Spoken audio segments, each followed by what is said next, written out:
Yes, ma'am. Hello, everyone. How are you? Hello, Rachel.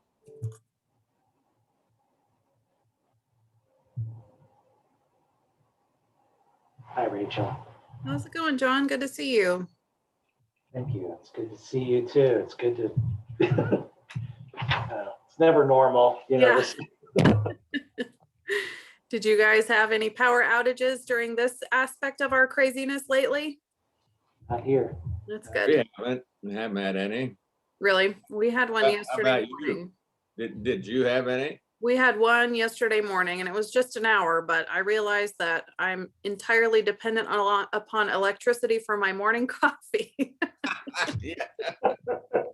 One of the hardships of life. A first world problem, of course, but Yes. We had 5 hours yesterday. 5 hours?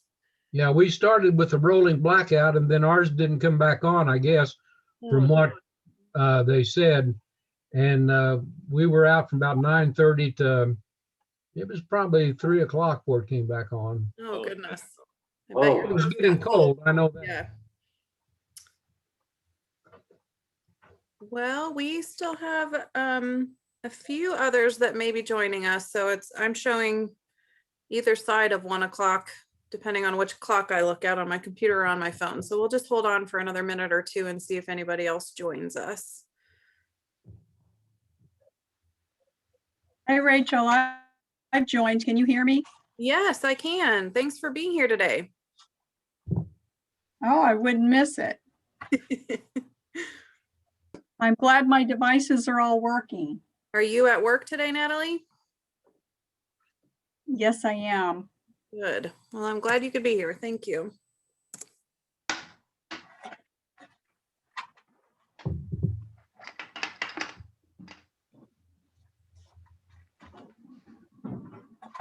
I know a bunch of you are old hats at this, but I realized over the years that I haven't done a very good job of teeing the whole process up for you all. So I wanted to hold an official orientation this year and just make sure that we have that conversation and have the chance to ask questions and make sure that we're all on the same page. So hopefully it won't be too long of a meeting today. Well, I'm glad you're doing it because I suffer from what they call memory evaporation. It just tends to kind of go away in a fog. And I say, oh, that really sounds familiar. I might have heard that before. You and me both, Terry. I even have memory evaporation at some point.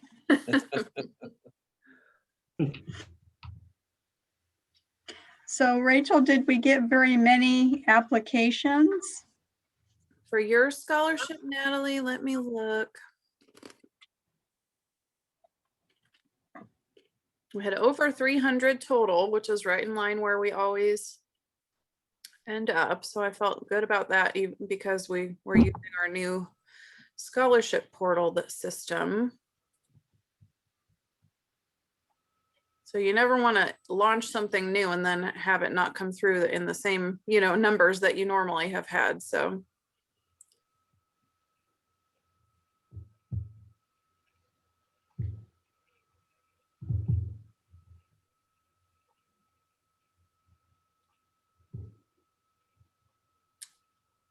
Natalie, it looks like we received 4 applications for your scholarship this year. All right, that's better than last year. That's good. I'm glad to hear that.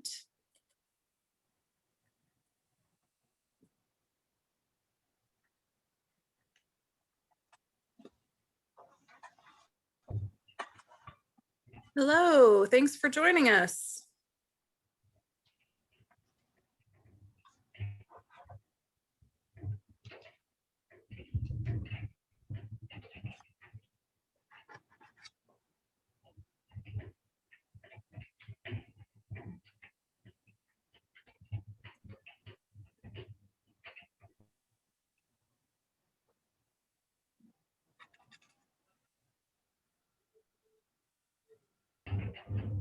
All right, well, why don't we go ahead and get started? We can just go around the room and make introductions briefly, just so we know everyone who's on the call today.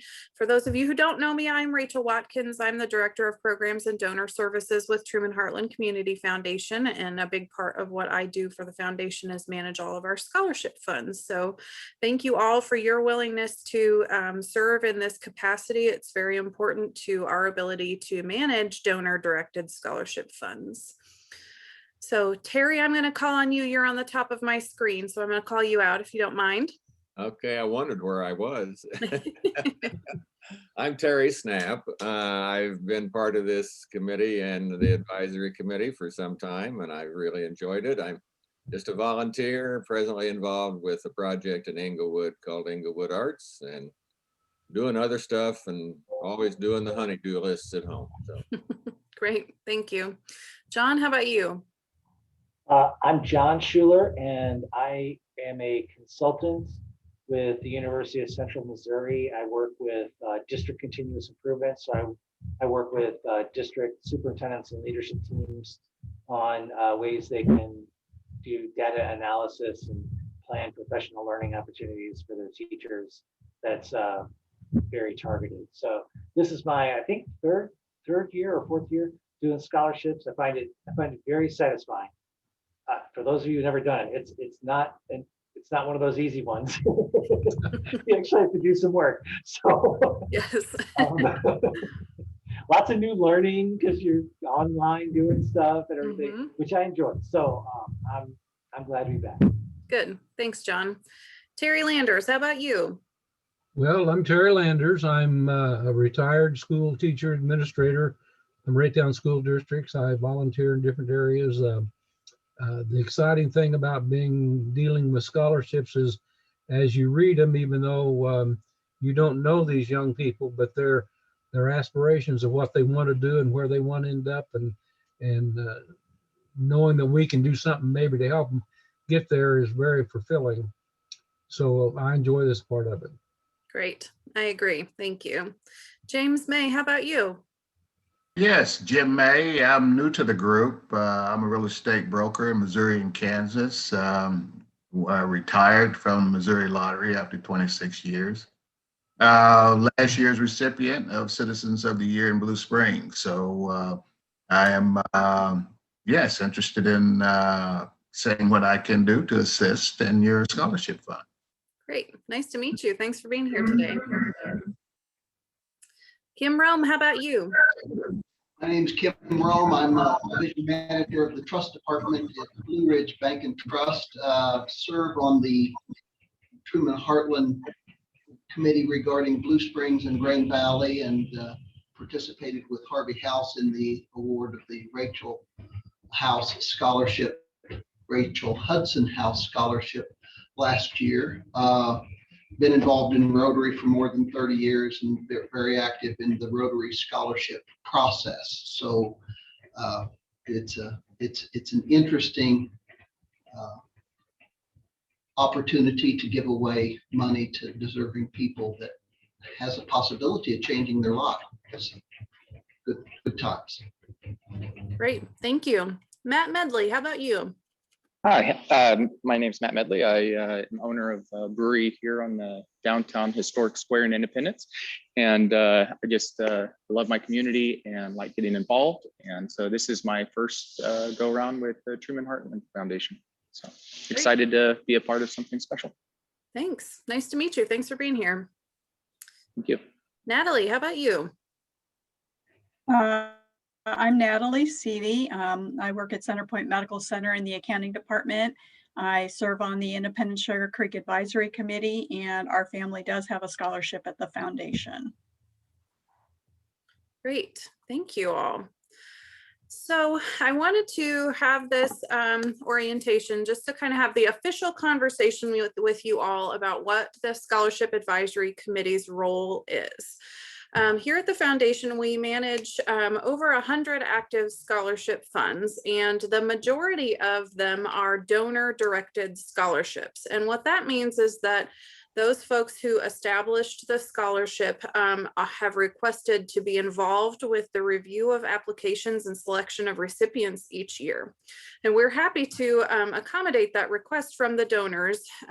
We do operate under IRS guidelines about this process, however, and the IRS stipulates that we as the foundation have to have oversight over donor involvement in recipient selection, because there is the possibility that if without oversight, the donor could be selecting recipients on a discriminatory basis. And what I mean by discriminatory is that the donor could be interested in making a selection of a recipient because it's either a relative, this Johnny is my nephew and I'm interested in giving him a scholarship, or Johnny goes to my church and I know Johnny's mom and I know they're in a tough position and so we'd like to help Johnny's family out. And the IRS guidelines for how charitable scholarship funds function require that those kind of personal connections not drive the recipient selection process.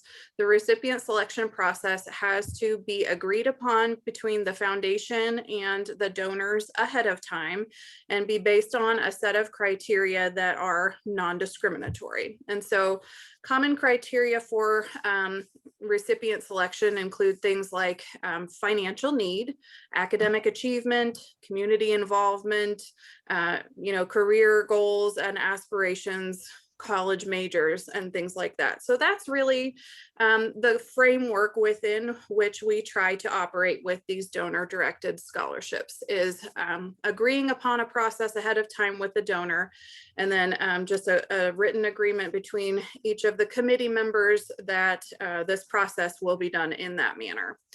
So the way that this process works for each of you, I will pair you up with a scholarship fund and a donor, and we'll write an introductory email between the two of you explaining that this person is the donor of this scholarship and this person is the advisory board member who's the official foundation representative on that committee this year, and invite the donor to really drive the process. So the donor really is responsible for kind of running the review process, but you as an advisory board member should be serving as a full member of the committee that they are directing as the review committee.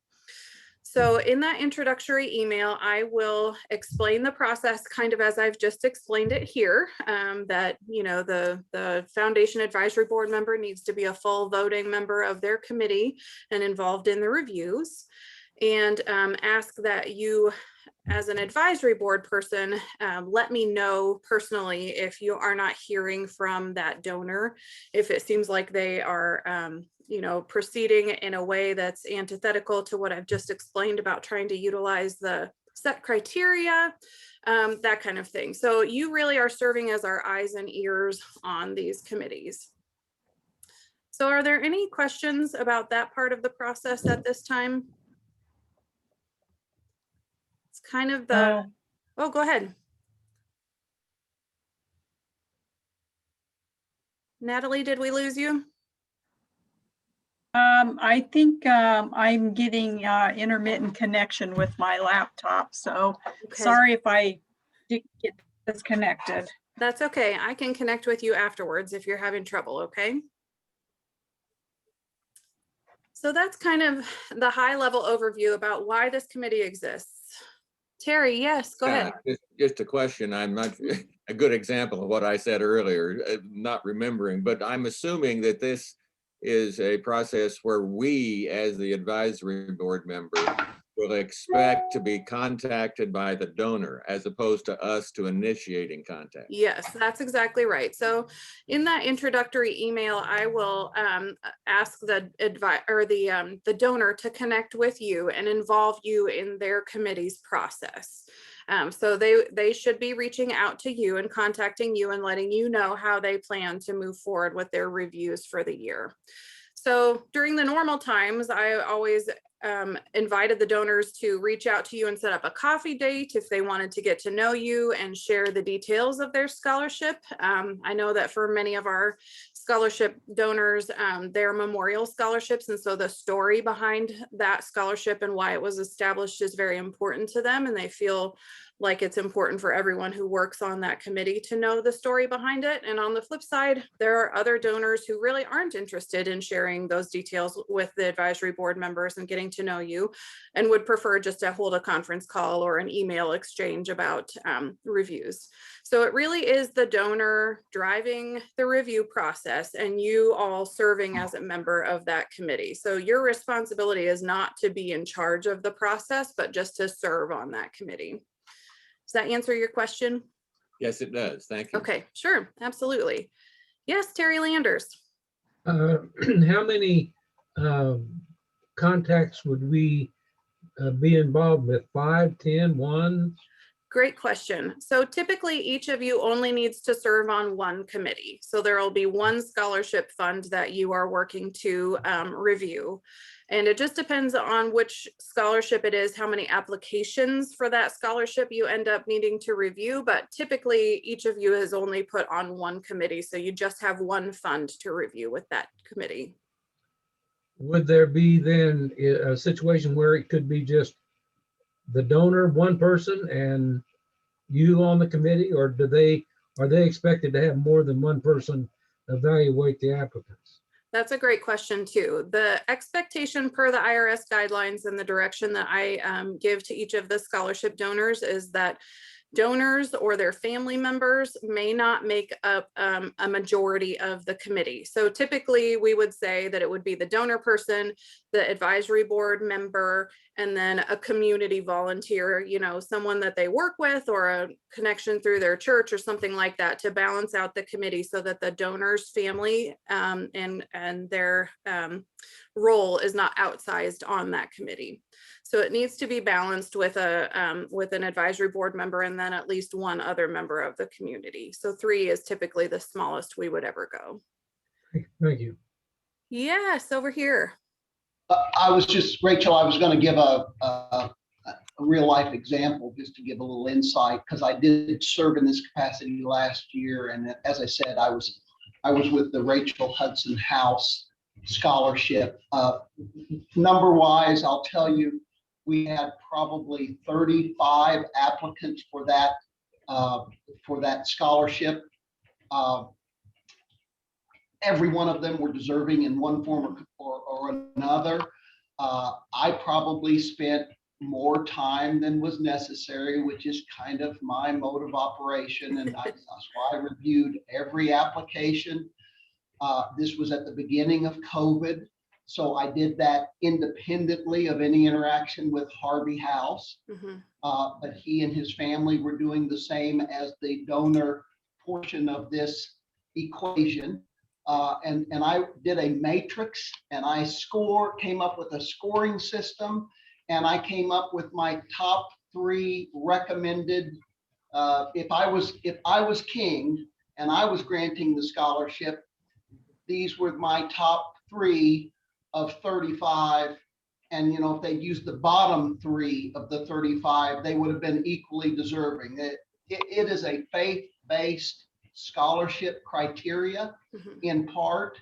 And so the students that were nominated or applying for the scholarship in this particular scholarship were all just great kids. You would hire them as a babysitter. You would love to have them mow your yard.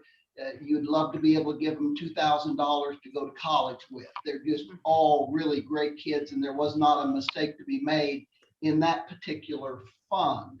Ultimately, and I don't even remember now, but ultimately a decision was made to award them. And I think maybe one of my 3 were in the choices of the ones that actually got that award. But it was all done because of COVID. It was all done independently. Harvey did communicate with me, gave me a deadline to get my work done, supplied me all of the scholarship applications.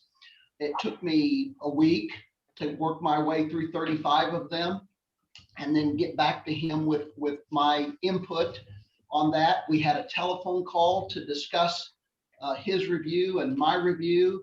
Harvey was one of the very early adopters of COVID.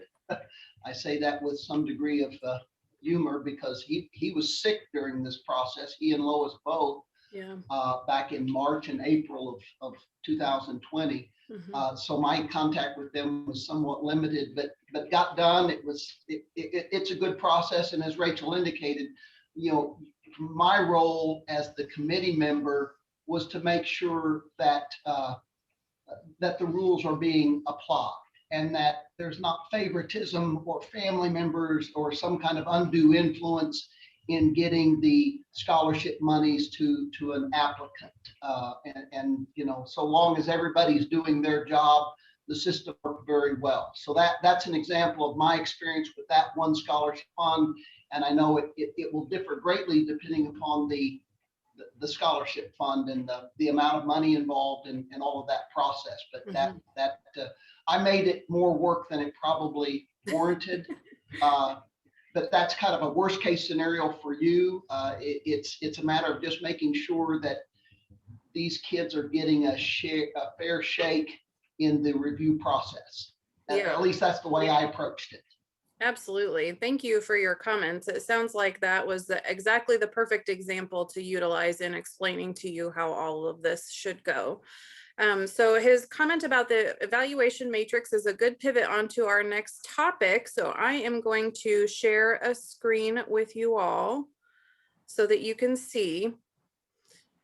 Now, each of our scholarship funds has its own set of criteria available. And so the criteria for who is eligible to apply for that scholarship is individual to that scholarship fund, as well as the criteria by which the evaluation is completed. And so are you all seeing this spreadsheet now on the screen? Okay, Yes. good. So this is just an example. This is from last year's version of one of our donor directed scholarships, which is the Corporal Benjamin Ashley Scholarship. And so you can see that in this scholarship, the students must have participation in music. They must have participation in community service. And those two items are on the evaluation spreadsheet as a yes or no item. Our new scholarship system, the actual online portal where the students apply, does a really good job of filtering that. So in the past, that always kind of had to be a manual process that was done by the committee during their review. But our new scholarship system will actually match those students that have those criteria to the scholarship fund so that only those that meet the criteria end up applying. So those will all be yeses in this process. You can see that a minimum GPA of 2.5 is required, and I pre-populated this spreadsheet with those GPAs from their application just for the information of the committee. And then you can see that the categories are weighted by points values. So school activities, including music, is the most important category in this scholarship. And so it's weighted at 40 points. Community service is weighted at 20 points. The letter of reference speaking to that student's character and abilities and things like that is weighted at 20 points. Personal statement and college plans is weighted at 20 points for a total of 100. And so I'll show you the applications themselves here in a moment, but the process that you will utilize is to read the application and all of the essays and letters of references, all of the information that the students submit. And then, as Kim was just mentioning, going through and making some points evaluations of that student so that when the committee comes together, each of you can mention, you know, these were my top 3 scorings, and then have that conversation, whether it be on a Zoom call or via an email thread or however that works. But have that conversation around, these are how my points shook out, and compare that with the others on the committee to then come to consensus around who should be the one that's selected, or the ones, depending on the scholarship fund and how much money is available from that fund that year to receive the scholarship. So it is, I will say, by its nature, a bit of a subjective process to try to evaluate people on paper and score them with points. It is a bit subjective. we do try to do our best to insert as much objectivity as we can into the process. And so that's why we utilize these evaluation matrices, so that the objectivity can kind of lead the day. So the other item that I wanted to share with you here is this screen. One of the criteria that's often utilized in our scholarships is financial need. Many people want to award scholarships to students who have high financial need, obviously.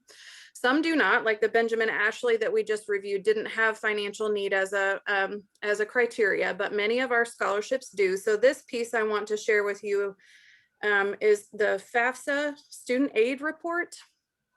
For those of you that have had kiddos graduate high school and go on to college, you may remember going through the FAFSA process. And the FAFSA is the federal government's process of taking in all of the family's financial information, including assets, debts, all of the different kinds of assets that could be held, including property, including farming equipment, all kinds of different aspects of that family's financial picture, grinding it up in their system that takes all of that into account, and then spitting out a number that is called the EFC, expected family contribution. You can see it's got a red circle, red square around it here.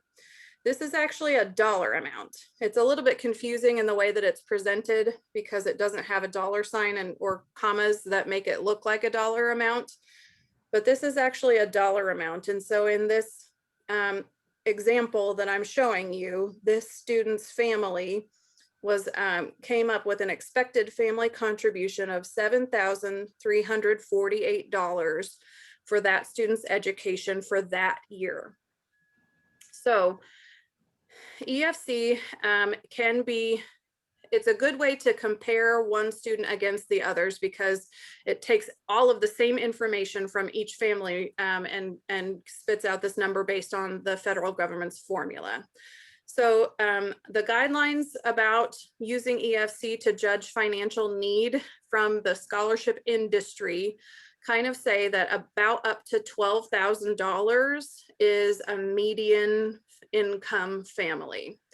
So EFCs can range anywhere from zeros all the way across the board, meaning that that student's family has absolutely no ability whatsoever to provide any financial support for their education, all the way on up to hundreds of thousands of dollars, meaning that family has much available to provide for that student's education.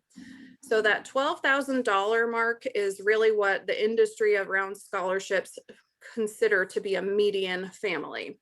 So anything from $0 up to that $12,000 mark could be considered a low to moderate income family.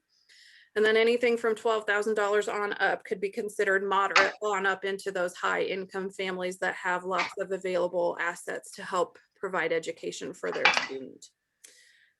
So a form that looks like this may often be accompanied by lots of pages that explain the financial details that went into creating that expected family contribution document. But that expected family contribution number is the number by which we ask committees to judge financial need. So the way that I can share with you that works the best is so if the financial need is weighted at, just for example's sake, 20 points on that scholarships evaluation matrix, you could say that the midline of that $12,000 median mark would be half of the points available, so 10 points. Anything below that $12,000 would decrease the points, or would increase the points, meaning they have greater financial need. Anything above that $12,000 mark then would decrease the financial need of that student. So that $12,000 mark would hit the median amount of points available from that category for that scholarship. Any questions on that piece? I know it's a little bit technical. Okay, so all that being said, here's the other wrench I want to throw in the works for you about financial need. Expected family contribution from the FAFSA uses tax information from the IRS 2 years previous. And so obviously the pandemic is the perfect example of stuff happening in the meantime that could vastly change someone's financial situation. So we do also have a spot on our applications called extenuating circumstances, where students are told that they can tell us if something has gone on in their life recently, what that will affect their ability to pay for college. So that's the section where you may hear kind of the difficult circumstances that students are facing. Medical situations oftentimes come up in those situations because people lose their life savings over cancer treatments and things like that. So that's another thing that you will want to keep an eye out for and keep in mind in terms of judging a financial need, that just because their expected family contribution amount is X doesn't mean that these recent happenings that they mentioned in their extenuated family situation, extenuating circumstances, shouldn't be taken into account. Okay. Can I toss something in there? Sure. Rachel? For those of you that are new to this, especially, you know, I've had a couple of different applications that were of interest that show the variation. One is a farm kid, and their family farm was worth a lot of money, but that doesn't mean his family had a bunch of disposable income, you know, so it was misleading. You know, the EFC was misleading in this case, and he explained it, you know, like he said exactly, you know, what they consider disposable income and why and everything. It was very well done on his part. So I was happy to have that explanation. I had another one also last year, which this young lady said, you know, my father is not in our life, but he still claims me as a dependent, Right. and he's not paying for any of my college. And that's the reason it's saying this number is so high. And she's, but I'm paying for my own college. My mother by herself has no means to send me to college, and my father is not going to. So that was it was good that there are these extenuating circumstances. So when you look at those numbers, there's always a story, of course, behind those numbers. But in this case, you know, there's some pretty good.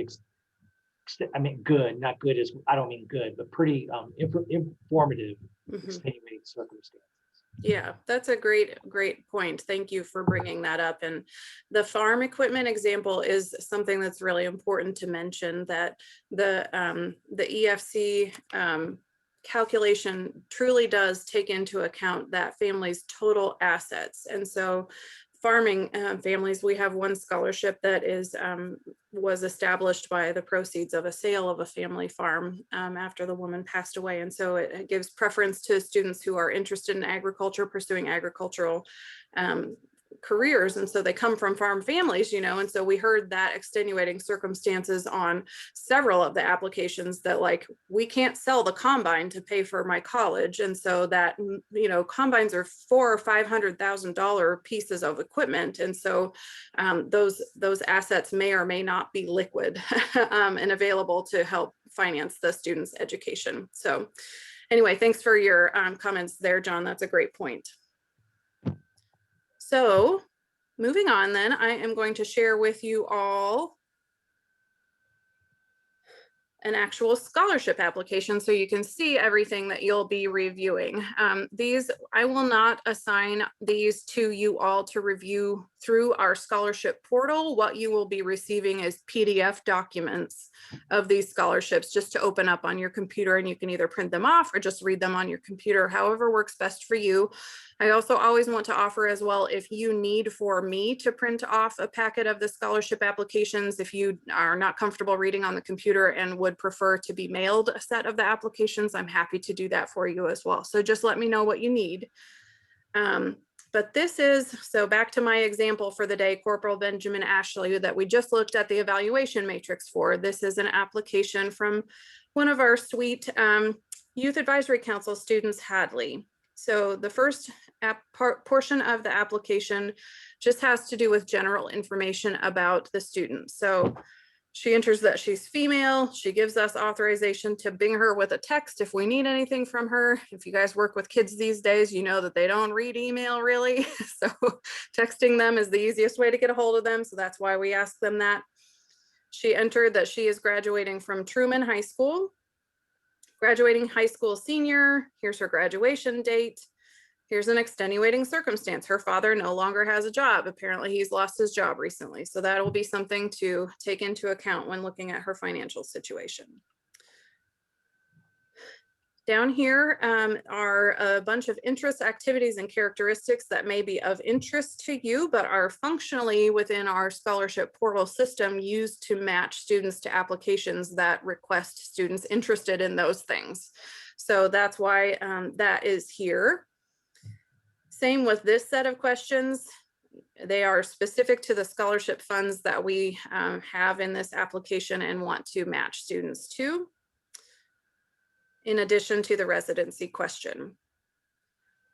The next section of the application is parent or guardian information. So that's just where they enter that. And again, sometimes it's hard to get a hold of students. And so it's easier for me sometimes to call mom and say, hey, mom, I need something from your kid. Can you help me out? Here's GPA, cumulative GPA. This is something that is like another side note that we need to talk about, GPAs. So depending on the student and the school district, the student may have a GPA of greater than 4.0. And that would occur because the student has taken AP courses or dual credit college and high school credit courses, some sort of extra kind of type of course that earns them more GPA points than just a standard standalone high school course. So that's something to keep in mind, that some students may be entering a GPA that is weighted. Some students may be entering a GPA here that is unweighted. You will have their transcripts in the packet, so you can look at the transcripts and see what the official school documentation around their grades involves. But just keep that in mind, that you need to be aware of which GPA number they're entering here. If the student is not taking any weighted courses, that's something just for you to be aware of and how you score them, just to know that they are not stretching themselves or pursuing as difficult of a course load as some of the other students. So that's something to be aware of. Another thing to be aware of, depending on the scholarship fund that you end up reviewing for, some scholarships accept applications from students from different school districts. And different school districts have different methods of weighting those courses that are AP or dual credit or that kind of thing that earn those extra GPA points. And so I would just caution you again to be aware of that, because it's not always possible to compare apples to apples for the students' GPA. If they're going to different school districts, they're earning different amounts of extra points for those extra courses. So it's a point of information. It tells you a little bit about how that student approaches life. Hadley obviously is working hard and taking the harder courses, but it's not really an apples to apples comparison between students sometimes, because some may and some may not have those harder courses. Class rank, she's 10th in her class of 361. One of our scholarships requires that the students who awarded are in the top 25% of their graduating class. So we ask them to do the calculation and determine if they are in the top 25%. We ask them if they have ACT or SAT score to submit, and if they have college credits. The next section is the college information. It asks them to enter what school they will be planning to go to. She's entered other because it's not one that was already in our system. Her system is not exhaustive. Obviously, there are hundreds and hundreds of educational institutions across the country. So they have the opportunity to enter other. She will be majoring in elementary education. She will be an undergraduate student full-time next year. Anticipates graduating college in 2025. Here's the estimate of her tuition, estimate of cost of living expenses, estimate of books expenses, residence location, whether on or off campus, estimate of student fees. So since she listed other, this little section dropped down to have her enter the name of the school that she's planning to go to. She's planning to go to Colorado Christian University. She'll be a college freshman. She has completed 15 college credit hours, which is why she has that GPA above 4.0. 0 is acceptable for students graduating from high school. Some of the applications that you may review are for students that are already in college. We do have many scholarships that are for students who have already matriculated into college. ACT score. The story about ACT score is that the highest score that a student can receive is 36. On the low end, if a student fills out the form of their name and contact information correctly, but doesn't answer any of the questions themselves on the ACT correctly, they can earn like a 16 or a 17. So that kind of gives you the context around the scoring range. On the very low end, 16 or 17, and then on the very high end, 36. So Hadley here with an ACT score of 29, the high 29s and into the 30s are those real whiz bang kids. Mid 20s, I would say, is the average, and anything below the mid 20s is kind of on the lower end, I would say.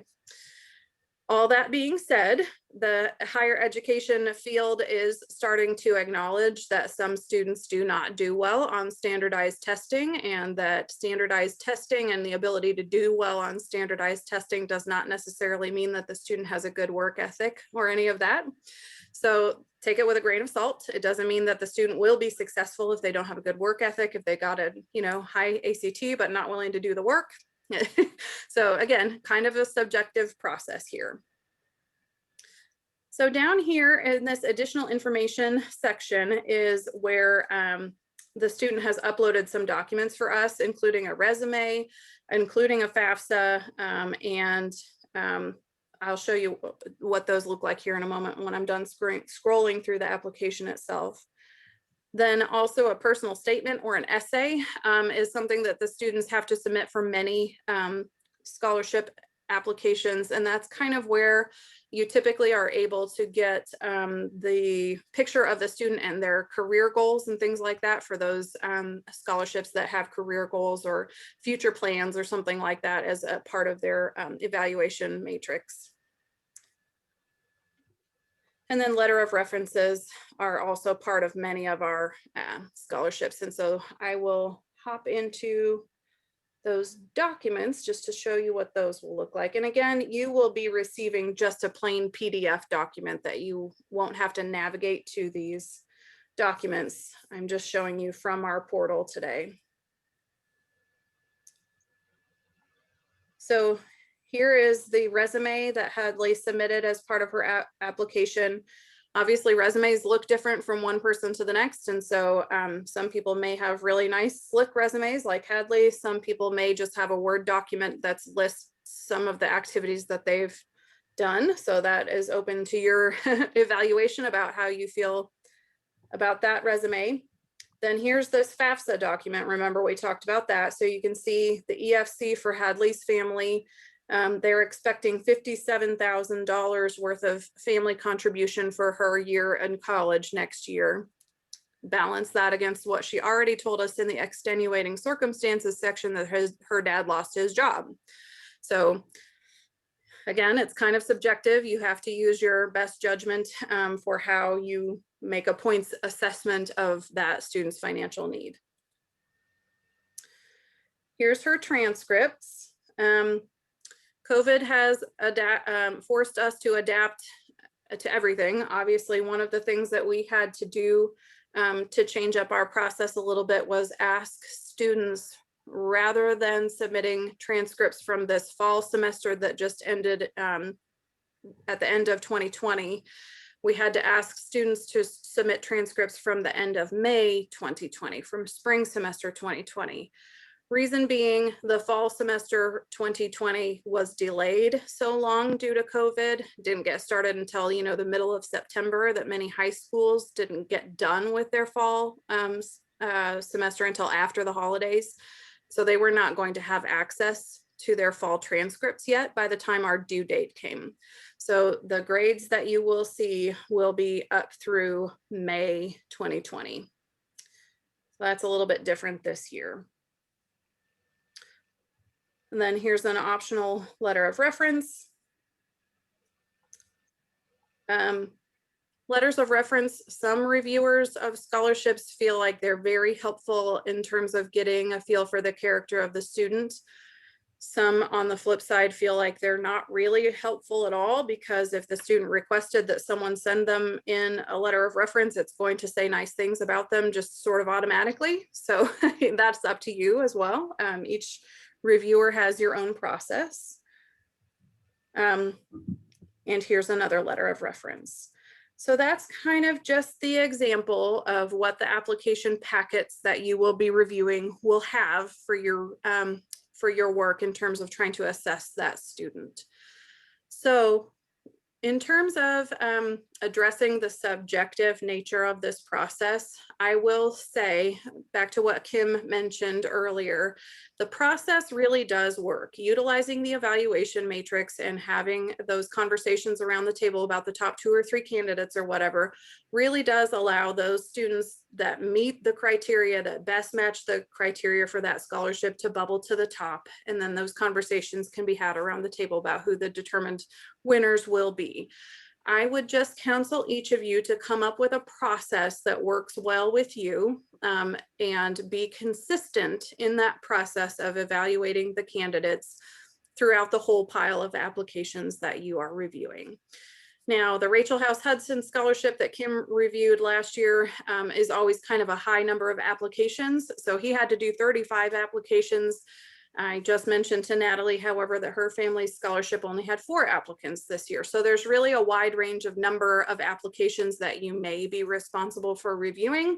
But if you're consistent in the manner that you approach the reviews and consistently score students from the top to the bottom of the stack, the process really does work itself out in a way that allows those students who best fit the criteria for the scholarship to rise to the top and be selected. So that's kind of the big overview of the whole situation then. Terry Landers, yeah. I have in the past with Raytown retired teachers and Raytown Education Foundation, I've previewed a lot of scholarships, and to avoid conflict of interest or nepotism stuff, the students' names have been redacted. Now, from what I'm looking here, they're not going to be. Right. So it's pretty important to us then that we do make sure that Johnny is not the recipient's great grandson. Yes. So And similarly, it's important that you all declare any conflicts as well. As part of your role on our advisory board, each year you will be asked to sign a policy about confidentiality, because obviously we're looking at financial situations and personal stories and grades and things like that with the scholarships. So we ask that you keep all of that confidential, only utilize it for the purposes of reviewing the scholarships. Conflicts of interest. So for the purposes of scholarships, that would mean that you let me know if anyone in the scholarship that you are assigned to review is related to you by family in any way. And then abstain from reviewing and voting on that student. And social media is the other piece of that policy that we ask you to sign each year. And that basically just says that you're not out there speaking on behalf of the foundation on your social media or bad mouthing the foundation on your social media, anything like that. So we do not redact names of applications in our process.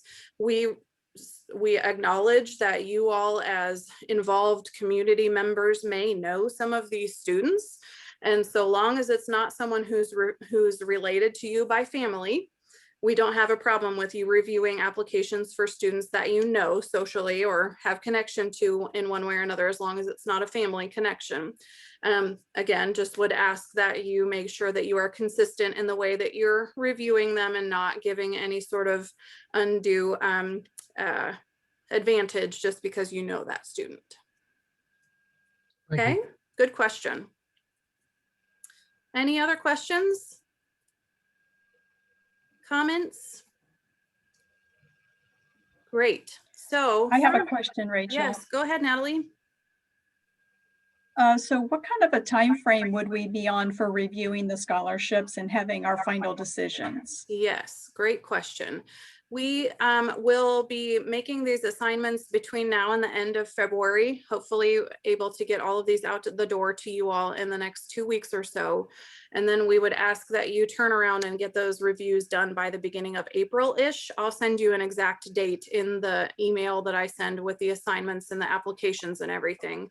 We try to get all of the, especially the high school applications reviewed and selected by the beginning of April, because by mid to late April, the high schools are holding their awards or baccalaureate or whatever ceremonies that they have. And we like to be able to include our scholarship recipients in those award ceremonies so that they are awarded and acknowledged for receiving our scholarships at their high school events. So early April is the timeline for having these processes done and the selections back to me from the donors. Any other Thank questions? you. Great. Well, thank you all for taking the time to be with me today and learn about the process. Please reach out to me if, as I said, if the donor has not contacted you or you feel that something that's outside of the norm is happening on that committee, please do let me know. Really appreciate you all serving in this role. As I said, we have so many of these committees that it would not at all be possible for us to have the oversight that's required of us as the foundation without your help. So thank you very much for being willing to serve in this role, and let me know if anything comes up along the way, okay? You got it. All right. Thank you guys. Thanks, Have a great Kathy. day. Take care. Bye-bye. Thank you. Bye.